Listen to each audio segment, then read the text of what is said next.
सबको good morning. एक बार फिर मैं आप सभी का अपने मिडवाइफरी एजुकेशन चैनल में वेलकम करती हूँ। तो आज हम लोग डिटेल में स्टडी करने वाले हैं फिजियोलॉजिकल चेंजेस इन प्रेगनेंसी।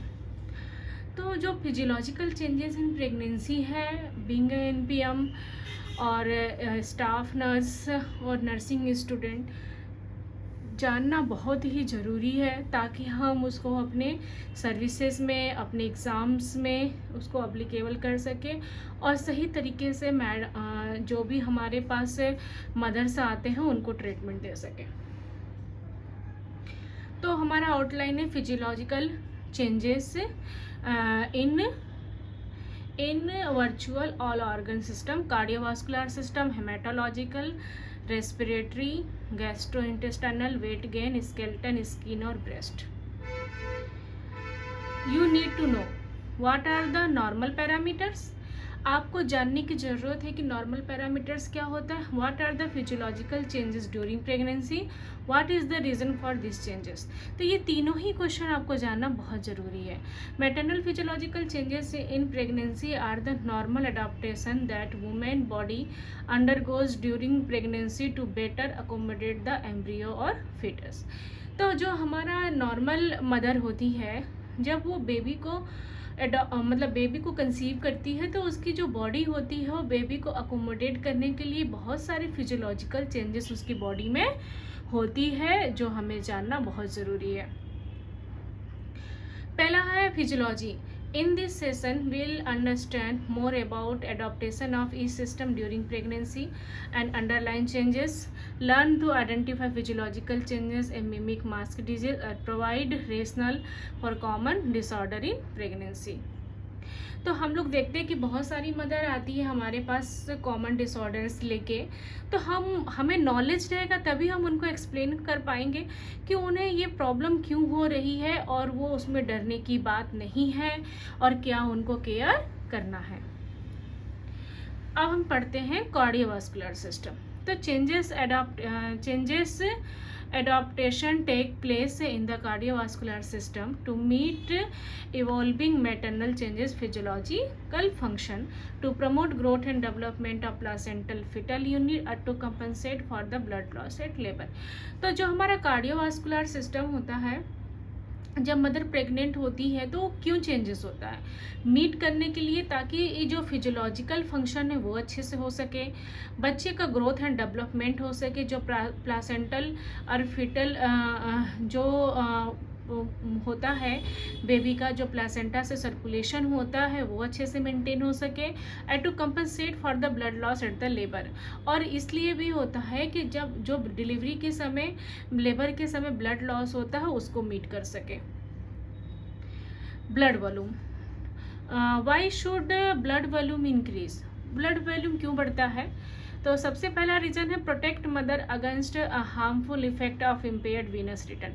सबसे पहले तो ये प्रोटेक्ट करता है मदर को, जो हार्मफुल इम्पेयर्ड वीनस रिटर्न हो जाता है, मतलब मदर का जो ब्लड होता है वो वीनस रिटर्न अच्छे से नहीं हो पाता है, तो उस डिमांड को मीट करने के लिए भी ब्लड वॉल्यूम बढ़ता है।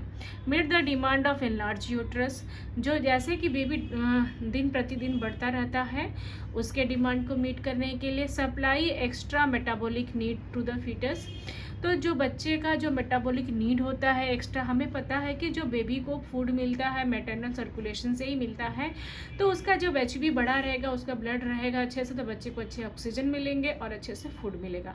Provide extra perfusion of the kidney, और अच्छे से जितने भी वेस्ट प्रोडक्ट होते हैं, जो होते हैं बेबी का और मदर का, वो सब कुछ क्या होता है किडनी के थ्रू बाहर निकल जाते हैं। Counter balance the effects of increase arterial end Venus capacity, और दोनों के बीच में वो बैलेंस मेंटेन करने के लिए ब्लड वॉल्यूम बढ़ता है। और protect against blood loss at birth, फिर से हमारा आ गया कि ब्लड लॉस को बर्थ के समय मेंटेन करने के लिए हमारा ब्लड वॉल्यूम बढ़ता है। अब है what is the mechanism of reduce blood pressure. तो अब peripheral vasodilation, prostacyclin, progesterone, nitric oxide and prostaglandin increase heat production, vasodilation. तो पेरिफेरल वासोडाइलेशन होता है मदर को, क्यों? ये सारे प्रोसाइक्लिक प्रोजेस्ट्रॉन, नाइट्रिक ऑक्साइड, प्रोस्टाग्लैंडिन, ये हार्मोन्स की वजह से इंक्रीज हीट प्रोडक्शन, मदर में हीट प्रोडक्शन होता है जिसकी वजह से वासोडाइलेशन होता है। तो क्या होता है? कार्डियक आउटपुट इंक्रीज होता है, स्ट्रोक वॉल्यूम इंक्रीज होता है, हार्ट रेट इंक्रीज होता है, सिस्टमिक वास्कुलर रेस्ट्रिक्शन जो होता है वो डिक्रीज होता है 21%, डायस्टोलिक ब्लड प्रेशर जो होता है 10 to 15 mmHg डिक्रीज होता है। इसीलिए जब मदर प्रेग्नेंट होती है तो 20 वीक्स के बाद से जब हम उसकी बीपी चेक करते हैं तो हम देखते हैं कि डायस्टोलिक जो ब्लड प्रेशर होता है वो डिक्रीज होता है, बढ़ता नहीं है। इसीलिए जब मदर हमारे पास आती है और जब हम उसको चेक करते हैं तो जब उसकी डायस्टोलिक बीपी बढ़ी हुई मिलती है तो इसका मतलब उसको pregnancy induced hypertension, pre eclampsia ये सब सिम्टम है, क्योंकि प्रेगनेंसी में उसकी डायस्टोलिक बीपी कम होती है, बढ़ती नहीं है। ये कितने वीक तक होता है? ये एवरेज वीक 24 वीक, इसीलिए हम आफ्टर 20 वीक चेक करते हैं। सिस्टोलिक ब्लड प्रेशर 5 to 10 उतना असर नहीं पड़ता है, इसीलिए हम प्री एक्लेम्सिया, एक्लेम्सिया में डायस्टोलिक रीडिंग को उतना महत्व देते हैं। ये भी हम 20 वीक्स के आसपास करते हैं। अब हम लोग देखें कि वासोडाइलेशन क्यों होता है। प्रोस्टासाइक्लिन जो होता है is a prostaglandin which function vasodilator which turns contribute to lower blood pressure. तो वासोडाइलेशन होता है प्रोस्टासाइक्लिन की वजह से, जिससे कि ब्लड प्रेशर मदर का कम होता है, बढ़ता नहीं है। Progesterone relax smooth muscle and pregnancy. This act to prevent the uterine muscle contraction, prevent preterm labor. Progesterone also relax the vein, reducing the pressure them and hence reduction of the blood pressure. तो progesterone भी main cause करता है कि mother का blood pressure को वो normal रखे, बढ़ाए नहीं, और ये सारी स्मूथ मसल को रिलैक्स करता है और प्रेगनेंसी को मेंटेन करने में हेल्प करता है। तो ये दोनों ही हार्मोन वासोडाइलेशन के लिए रिस्पॉन्सिबल होते हैं और मदर की बीपीज को नहीं बढ़ने देते, प्रेगनेंसी को कैरी आउट करने में हेल्प करते हैं। फिर नाइट्रिक ऑक्साइड है, इन्हें की regulation of both maternal and fetal haemostasis during pregnancy, facilitate maternal cardiovascular changes, fetal development and growth and adaptation to the extrauterine life, dysfunction of the nitric oxide system during pregnancy, associate placenta vascular related disease such as hypertensive disorder of pregnancy and intrauterine growth restriction। तो जो nitric oxide है ये regulate करता है दोनों को, mother के भी होम्योस्टेटिस, इंटरनल और एक्सटर्नल इन्वायरमेंट को मेंटेन करता है, और ड्यूरिंग प्रेगनेंसी और मैटरनल और फीटल के भी होम्योस्टेटिस को मेंटेन करता है। इन दोनों में जब भी डिसफंक्शन हो जाता है, मतलब मेंटेन नहीं हो पाता है होम्योस्टेटिस मदर का, बेबी का, तो जिसकी वजह से यदि मदर में नहीं होता है तो क्या हो जाएगा? हाइपरटेंसिव डिसऑर्डर हो जाएगा, और बेबी में नहीं होगा मेंटेन होम्योस्टेटिस मेंटेन तो क्या हो जाएगा? IUGR हो जाएगा। तो इसलिए जो नाइट्रिक ऑक्साइड होता है वो बहुत ही इंपॉर्टेंट रोल अदा करता है प्रेगनेंसी में।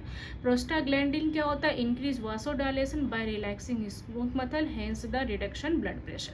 तो प्रोस्टाग्लैंडिन भी जो होता है वो भी क्या करता है? स्मूथ मसल को रिलैक्स करता है, जिससे कि बीपी नहीं बढ़ती है। तो ये सारे सपोर्टिव हार्मोन्स होते हैं जो बैलेंस में रहता है, तो मदर को हेल्प करता है प्रेगनेंसी को कैरी आउट करने में। ये हमारे फिजियोलॉजिकल चेंजेस में आते हैं। फिर क्या है? Supine hypotension and syndrome. Supine hypotension syndrome occur when cardiac output decrease by 30 to 40%। तो ये तब होता है जब कार्डियक आउटपुट आपका 30 से 40% कम हो जाता है। And what happen in the supine hypotension? Mother को क्या होगा? हाइपोटेंशन होगा, उसकी बीपी कम हो जाएगी, ब्रेडिकार्डिया हो जाएगा, पल्स कम हो जाएगा, डिजीनेस, उसको चक्कर आएगा और सिंकोप हो जाएगा। फिर उसके बाद do you all women have this? Only 10% लोगों को होता है, सबको नहीं होता है। ये देखिए, supine hypotension syndrome decrease cardiac output 30 to 40%, vena cava compression, aortic compression weights and compression relieved by tilting the patient on the left side. See, यहाँ पे जब मदर फ्लैट सोती है तो वीना कवर कंप्रेशन होता है,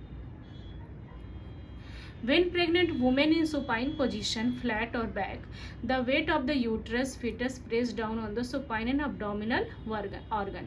Pressure is placed on the aorta and inferior Veena कवा, तो जिसकी वजह से जो ब्लड फ्लो होता है ना वो कंप्रेस हो जाता है. प्रेशर ऑन द aorta और vena cava can affect circulation in the body which में lead to the blood flow returning to the heart, slowing down in turn amount blood the heart pump out में decrease. तो जो heart pump करता है, जो Veena cava compression होता है, तो जो रिटर्न ऑफ द ब्लड होता है ना वो कम हो जाता है, जिसकी वजह से क्या होता है कि ब्लड प्रेशर कैन फॉल, और ब्लड प्रेशर जिसकी वजह से कम हो जाता है. It can also interfere with the flow of the blood to the uterus and foetus.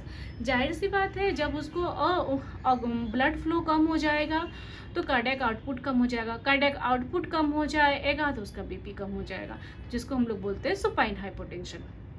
This is the reason why midwife encourage women to lie on their lying on their back. तो हमेशा mother को हमको advice करना चाहिए कि वो left lateral position पे रहे, ना कि सुपाइन. सुपाइन रहेगी तो सुपाइन हाइपोटेंशन होगा और बच्चे को भी फिटल डिस्ट्रेस हो जाएगा. पेरिफेरल एडिमा, तो is a peripheral oedema normal और abnormal? Feature of the normal pregnancy, ये नॉर्मल ही प्रेगनेंसी के फीचर है. Excessive generalised oedema, pitting oedema could be the sign of underline pathology. मतलब कभी कभी कुछ केसों में अब नॉर्मल भी होते, जनरली ये नॉर्मल होता है. What is the reason for peripheral edema? Fall in albumin, fall in colloid osmotic pressure, water moves from the plasma into the cell or out of the vessels. तो इसमें क्या होता है कि जो कोलाइड होता है, जो ऑस्मोटिक प्रेशर होता है, वो मूव हो जाता है, move from plasma into the cell. Cell में मूव हो जाता है out of the vessels. Vessel से वो सेल में मूव हो जाता है, जिसकी वजह से फ्लूइड कलेक्शन हो जाता है. तो इसमें क्या करना चाहिए? Council the women and elevate oedema. Elevate her feet while lying down sitting and place firm cushion beneath her feet. तो अच्छे से उसके पैर को उठाइए और उसमें एक अच्छा सा कुशन लगा दीजिए, तकिया लगा दीजिए. अवॉइड स्टैंडिंग और lying down period of time. उसको ज़्यादा खड़ा होने से मना करिए, अधिक पैर को एक ही पोजीशन में रखने से मना करिए. Wear loose fitting and comfortable clothes and footwear. तो चप्पल बहुत ही टाइट नहीं पहनना, ना कपड़े टाइट पहनना है. Eating protein rich food, pulse and dairy chicken, हाँ, और प्रोटीन रिच डाइट को बढ़ा देना है. Increase women to lie on the left. और इसमें फिर से बता रहा है कि मदर को इंक्रेज करो कि वो लेफ्ट लेटरल पोजीशन पे रहे. फिर उसके बाद है अदर कार्डियोवास्कुलर चेंजेस. तो इसमें आप देख रहे हो कि why does pregnant women feel the heat more and sweat more. तो जब प्रेग्नेंट वुमेन होती है वो अधिक उसको गर्मी क्यों लगती है और अधिक उसको पसीना क्यों होता है? Due to the peripheral vasodilation. तो जो प्रेग्नेंट वुमेन होती है, हम पढ़ चुके हैं पहले ही कि नाइट्रिक ऑक्साइड हो गया, प्रोजेस्टेरॉन हो गया, ये सारे प्रोस्टाग्लैंडिन हो गया, ये सारे हार्मोन जो होते हैं मदर को वो वासोडाइलेशन करते हैं, जिसकी वजह से पेरिफेरल वासोडाइलेशन हो जाता है और उसको जाहिर सी बात है स्वेटिंग होती है. Arise hormones such as prolactin, prostaglandin increase the body temperature slightly and raise the metabolic rate. अब इसमें भी देखिए जो प्रोलैक्टिन बढ़ जाता है मदर में और प्रोजेस्टेरॉन बढ़ जाता है, दोनों ही टेम्परेचर बढ़ाता है इसकी, और मेटाबॉलिक रेट भी बढ़ जाता है, जिसकी वजह से मदर को स्वेटिंग होती है, मतलब पसीना आता है. In the third trimester the maternal blood volume continue to rise causing women feel warm. और जब थर्ड ट्राइमेस्टर आता है तो मदर और भी वार्मर, मतलब गर्म उसको लगता है. फिर आ गया सीवियस changes in the pregnancy.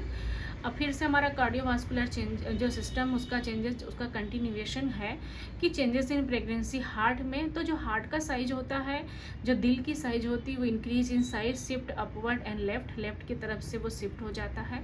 Arteries जो होती है वो वासोडाइलेशन होता है और उसमें अधिक ब्लड फ्लो होने लगता है. कैपिलरी जो होती है उसकी परमिएबिलिटी बढ़ जाती है और अच्छे से वो परमिएबल हो जाती है. और वेन जो होती है उसमें भी वासोडाइलेशन हो जाता है, ताकि venous return and an impeded venous return in the lower extremity, ताकि अच्छे से विनस रिटर्न हो सके. ब्लड जो होता है उसमें भी हीमोडाइलेशन हो जाता है, increase capacity the clot formation. तो इसमें अब ये क्या बोल रहा है। ये सारे चेंजेस इसीलिए होती है, चाहे आपका हार्ट हो, चाहे आर्टरी, कैपिलरी, वेन और ब्लड, ताकि आपका जो प्रेगनेंसी हो वो अच्छे से मेंटेन रहे और वो डिमांडिंग यूट्रस को वो मीट कर सके, जितने भी आपके माइनर एलिमेंट्स हैं उसको, और क्या नाम है कि वो अधिक से अधिक कम हो सके। इसके लिए बॉडी में चेंजेस होती है due to hormonal. While red cell mass increase during pregnancy, it doesn't increase in line with the increase in plasma volume, hence the natural hemodilution reduction in hemoglobin level। तो जाहिर सी बात है कि जो इसमें क्या होता है, प्लाज्मा वॉल्यूम क्या होता है, बढ़ जाता है, जिसकी वजह से आपका हेमोडाइल्यूशन होता है और आपकी HP कम होती है। हेमाटोलॉजिकल चेंजेस, अब हम लोग पढ़ेंगे haematological changes. What is the normal haemoglobin in pregnancy? तो अबव 10.9 ग्राम्स एनीमिया मुक्त Bharat according to government of India है। What is the reason of physiological anaemia in pregnancy? Increase the plasma volume. तो जाहिर सी बात है, जब हमारे बॉडी में प्लाज्मा वॉल्यूम इंक्रीज होता है तो क्या होता है कि एनीमिया हो जाता है, क्योंकि blood break down of the RBC होने लगते हैं, जिसकी वजह से ब्लड कम हो जाता है, HB कम हो जाता है। अब पैरामीटर से नॉन प्रेग्नेंट 20 वीक्स, 30 वीक्स और 40 वीक्स। तो इसमें क्या होता है, प्लाज्मा वॉल्यूम इसमें क्या हो रहा है, धीरे धीरे बढ़ रहा है। तो जाहिर सी बात है कि नॉन प्रेग्नेंट है, फिर देख रहे हैं प्लाज्मा वॉल्यूम बढ़ रहा है, तो इसीलिए जो थर्ड ट्राइमेस्टर होता है उसमें HP कम होने के बहुत ज़्यादा चांसेस होते हैं, क्योंकि प्लाज्मा वॉल्यूम बढ़ेगा, आपका फिजियोलॉजिकल एनीमिया होने के चांसेस भी बहुत ज़्यादा बढ़ जाता है। तो इसीलिए मदर को हम लोग आयरन का टैबलेट खाने के लिए उसको शुरू से फर्स्ट से ही बोलते हैं। फिर हमारा रेड सेल मास है, आप इसमें देख रहे हैं, ये भी हमारा क्या हो रहा है, हर वीक में ये बढ़ रहा है। फिर आपका टोटल वॉल्यूम भी आपका देख रहे हैं बढ़ रहा है। फिर HB है आपका, ये देखिए, पहले तो स्टार्टिंग में 12 है, फिर ये 11 है, फिर ये, तो आप इसको देख सकते हैं कि जब प्लाज्मा वॉल्यूम बढ़ेगा तो HB आपकी कम होगी, इसीलिए ताकि वो कम ना हो, इसी के लिए हम मदर को आयरन देते हैं। ये देखिए, इसमें भी कम हो रहा है, फिर यहाँ पे मेंटेन हो गया। तो हम मदर को अच्छे से HB मेंटेन रखना है, तो हमको उसको हर अपना जब भी उसका फर्स्ट ट्राइमेस्टर ख़त्म होता है तो उसको हम सेकेंड ट्राइमेस्टर से आयरन का टेबलेट देना स्टार्ट करते हैं। Whilst red mass increase during pregnancy, it doesn't increase in line with the increase in the plasma volume. Hence the natural hemodilution and reduction in the HP level. तो वही बता रहा है कि जब आपका प्लाज्मा वॉल्यूम बढ़ता है तो हेमोडाइल्यूशन होता है, जिसकी वजह से HP लेवल कम होता है। आयरन मेटाबॉलिज्म, अब आयरन का मेटाबॉलिज्म कैसे होता है? What is the total iron requirement in pregnancy? 1000 mg, जिसमें से 500 mg RBC होता है, 300 mg बच्चे को लगता है, 200 mg लॉस हो जाता है insensible. What is the daily requirement in pregnancy? 6 to 7 mg per day. Do we need routine offer iron supplement in pregnancy? Yes, आपको यदि आयरन मेंटेन करना है, HB मेंटेन रखना है मदर को, रोज सप्लीमेंट मदर को आयरन का लेना पड़ेगा। Coagulation system, what happened to the coagulation system in pregnancy? Pregnancy is a hypercoagulable state, increased clotting factor and fibrinogen and reduced plasma fibrinogen fibrinolytic activity।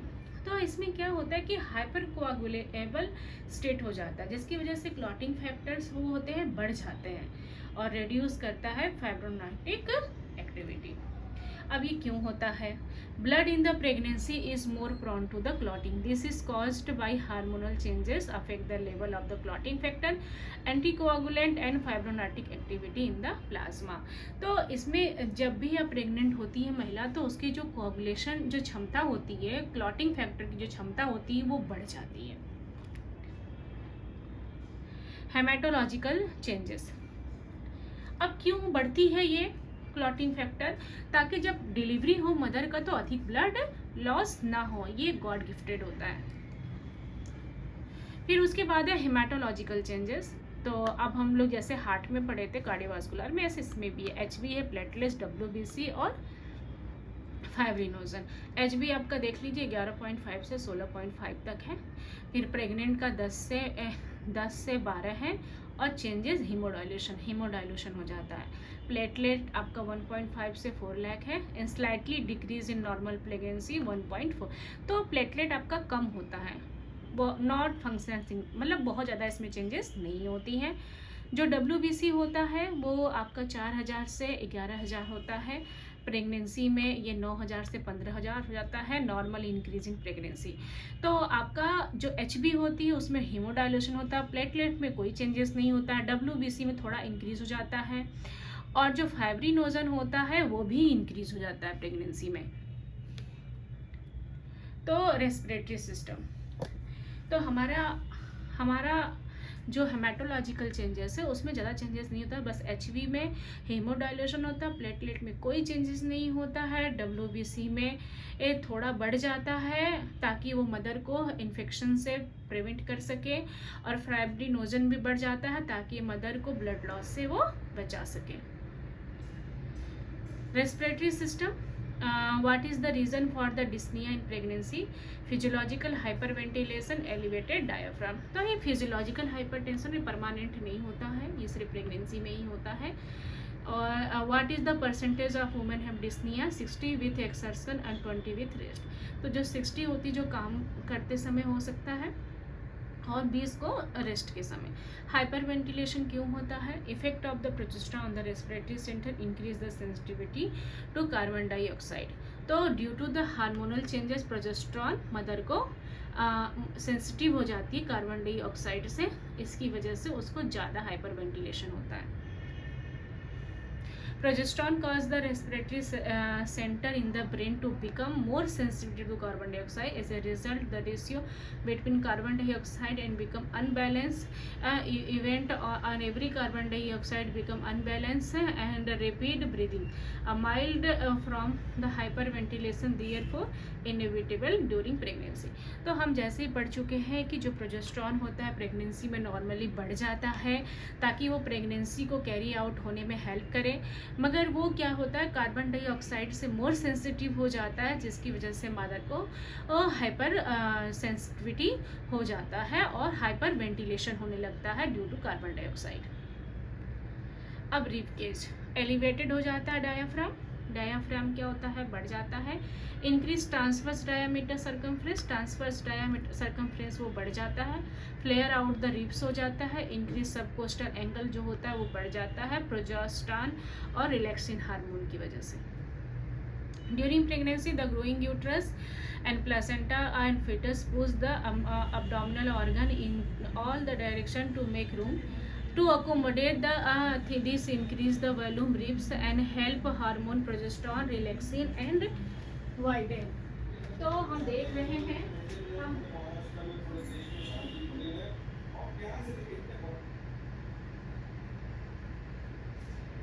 देख रहे हैं कि ये हमारा जो हार्मोन होता है हमारे बॉडी में ये बहुत सारे ये चेंजेस करता है जो है प्रोजेस्टेरॉन और रिलैक्सिन। अब हम रेस्पिरेटरी सिस्टम में देखेंगे। तो रेस्पिरेटरी सिस्टम में आप देख सकते हो जो पैरामीटर्स है वो क्या है? ऑक्सीजन कंजप्शन, ठीक है, ऑक्सीजन कंजप्शन वो भी बढ़ जाता है। मेटाबॉलिक रेट वो भी बढ़ जाता है। मिनट वॉल्यूम वो भी बढ़ जाता है। टाइडल वॉल्यूम भी बढ़ जाता है। और जो वाइटल कैपेसिटी होता है उसमें कोई चेंजेस नहीं होता है। फंक्शनल रेजिडेंसी कैपेसिटी में कोई चेंजेस नहीं होता है। एपिस्टैक्सिस इन प्रेगनेंसी क्या होता है? What is the reason for the nasal congestion and epistaxis? Blood volume expansion, vasodilation, result upper airway obstruction. तो जैसे कि हम जानते हैं कि जब ब्लड वॉल्यूम होता है हमारा वासोडाइलेशन होता है और बढ़ जाता है, जिसकी वजह से अपर एयरवे में कंजेशन हो जाता है। Counsel the woman how to elevate the nosebleed. Sit down and pinch the soft part of the nose just above the nostril for 10 to 15 minutes. Lean the forward and breathe through your mouth. This will drain your nose instead. तो आपको कुछ नहीं करना है, आपको बैठ जाना है, कभी भी अपवर्ड की तरफ अपनी हेड को नहीं करना है, डाउनवर्ड करना है और अपने सॉफ्ट नोस्ट्रिल को उसको पिंच करना है ताकि आपका जो ब्लीडिंग है वो बंद हो जाए। आप ऊपर की तरफ कभी ना करें, नहीं तो आपके एयरवे में जा सकता है जिसकी वजह से एस्पिरेशन हो सकता है। Holding the ice pack or stop your nose and reduce bleeding and attend your health care facility to bleeding last more than 30 minute. यदि अधिक ब्लीडिंग होता है, 30 मिनट से ज़्यादा हो जा रहा है, नहीं स्टॉप हो रहा है तो तुरंत, और डिजीनेट और ट्रबल ब्रीदिंग हो रहा है तो आप तुरंत अपने हेल्थ फैसिलिटी पे कांटेक्ट करें। A multitude of factors lead to the insomnia during pregnancy, beginning in the first trimester. Fluctuating hormone and cause generalized discomfort that make difficult to fast asleep and stay asleep. These may include, तो जो starting में बहुत सारे hormonal changes होते हैं जिसकी वजह से मदर को फर्स्ट ट्राइमेस्टर में बहुत ज़्यादा नींद आती है, ठीक है, तो नॉर्मल साइन है। उसको नोजिया हो सकती है ड्यू टू इंक्रीज आपका SCG लेवल, वॉमिटिंग भी आ सकता है, ब्रेस्ट में टेंडरनेस हो सकता है प्रोजेस्टेरॉन की वजह से, इंक्रीज हार्ट रेट हो सकता है, shortness of breath, high blood pressure, frequent nightmare and leg cramps. Ask, तो आपको ये सारी जो है ये प्रेगनेंसी में आपको दिक्कत हो सकती है, ये हमारे क्या है, माइनर्स एलिमेंट है, हमें इसके लिए परेशान नहीं होना है।